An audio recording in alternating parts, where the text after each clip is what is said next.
Hey, good morning. This is John. I'm here in New York City in the borough of Staten Italy, as we like to call it, or Staten Island, depending on which neighborhood you're in. And about to go on my walk. And this is my sister's house. She and my brother-in-law love Halloween. Look, it's beautiful out. She loves all of these decorations and fall stuff. I got great family.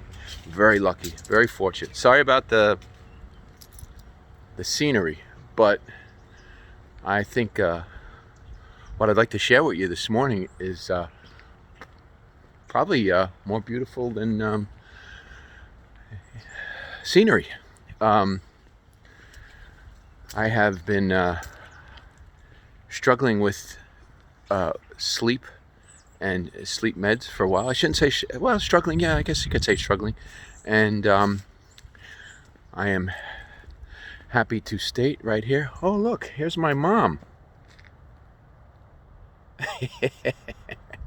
Sorry, Mom. She can't walk without the aid of a walker, so I can outrun her. So I've been in the midst of the COVID, slowly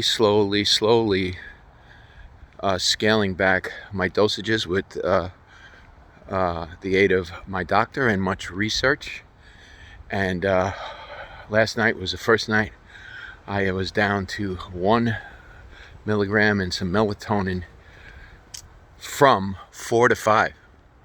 4 to 5 milligrams of Xanax. That's how much I was taking just to get a good night's sleep. Granted, I had a lot of travel to deal with and contend with in the earlier part of the year, but man, I was essentially drugging myself to sleep. And Jordan Peterson came to mind. If you don't know who Jordan Peterson is, you might want to check out his book, 12 Rules for Life, or at least look him up on YouTube. He's the man. He's like a psychological ninja. And Jordan Peterson recently got off of, or tried to get off of diazepam, which is in the same family as alprazolam, which is what I was taking, and had a severe adverse reaction. And I was really scared during my process of weaning off that I might have reactions similar to his. Thankfully, that didn't happen. And it's interesting, my sister, this morning I was talking to her about it. She said, "So you're getting better sleep?" Actually, no. The times when I wake up are not filled with anxiety. How about that? I probably didn't get a great night's sleep, but I had a great night when I woke up of peace. My God, what a difference. All of these forms of magic, which are substitutes for healing, like taking a pill to sleep, taking a drink when you're anxious, getting involved in a relationship when you're bored, all forms of magic, they're all attempts at healing. All physical impulses are misguided miracle impulses. Now, here's the problem with magic. Good morning. Friendly New Yorkers. Here's the problem with magic. It's actually the penultimate problem with magic. Magic works. But here's the ultimate problem. It only works temporarily. That drink is going to wear off. That pill is going to wear off. Eventually, the relationship will change. If you're fortunate, it'll change in a good way, and it'll grow into something more loving. But many of them don't. So they all change. They're all a temporary fix for what we're really looking for. So when I found myself awake and struggling in the initial stages of this weaning process, it was very difficult to stay the course and keep my goal in sight. Yeah, don't make me come over there, yo. I'm gonna put a Xanax in his dog food. That'll calm him down. To quote John F. Kennedy, the Chinese word for crisis is two characters. One is danger and one is opportunity. He also said, if I'm elected president, Bobby and I will be tagging many broads as possible in the White House. So keep his advice or his insights with a grain of salt. But yeah, I know I mentioned this before, but the word crisis in English, it's actually a Greek word. It literally translates the same way, danger and opportunity. So in the midst of this dangerous opportunity, I was able to find an incredible gift. When I woke up several times in the night last night, instead of experiencing anxiety and sometimes hardcore flat out panic attacks each and every time, peace. So this is a process. It's a process. How do you eat an elephant? One bite at a time. So back in March, my elephant was stomping around the circus tent. Man, I'd get up in the middle of the night and grab another Xanax. You know, chew that down and wait for it to kick in. And slowly, over time, with the goal now clearly in mind,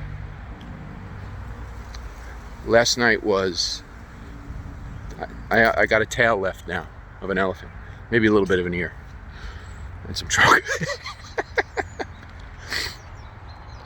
Course in Miracles says there is no order of difficulty in miracles.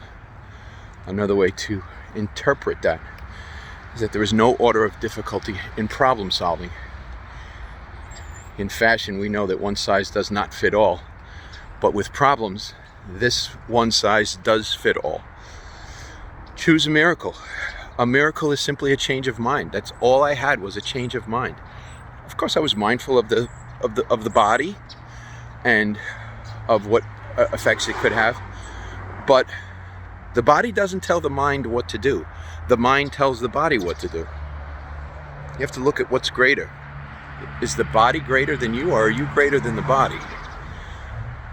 So when you put things back into correct perspective, when you align them correctly, the answer is really pretty clear. Choose a miracle. Again, to quote A Course in Miracles, a miracle looks upon devastation and reminds the mind that what it sees is false. And how will you know if you've received that insight accurately? It will emerge within you as some sort of peace.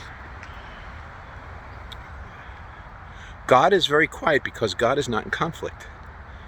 So if you want a God-like answer, it's not going to come through anxiety and conflict. You may be inspired out of anxiety and conflict, but you will never feel conflicted if it's truly an answer inspired divinely, ever. In fact, that's another good barometer. If you're feeling pushed, if you're feeling anxious about doing anything, something, I don't care what it is, you're probably listening to your ego. Most human beings, moi, firstly, do act way too quickly in life. We don't allow life to unfold. Some of you may know about the parable of the farmer who was so anxious to see if his soybeans were growing. He would wake up and set his alarm and wake up in the middle of the night, run out into the field and pull up the soybeans to see how far the roots had grown. That's kind of what a lot of us do. I know I've done it for years. I still do it, but at least I'm now aware of it. And when I do become aware, or as I stay aware, more accurately, I realize more and more and more the answer is always within me.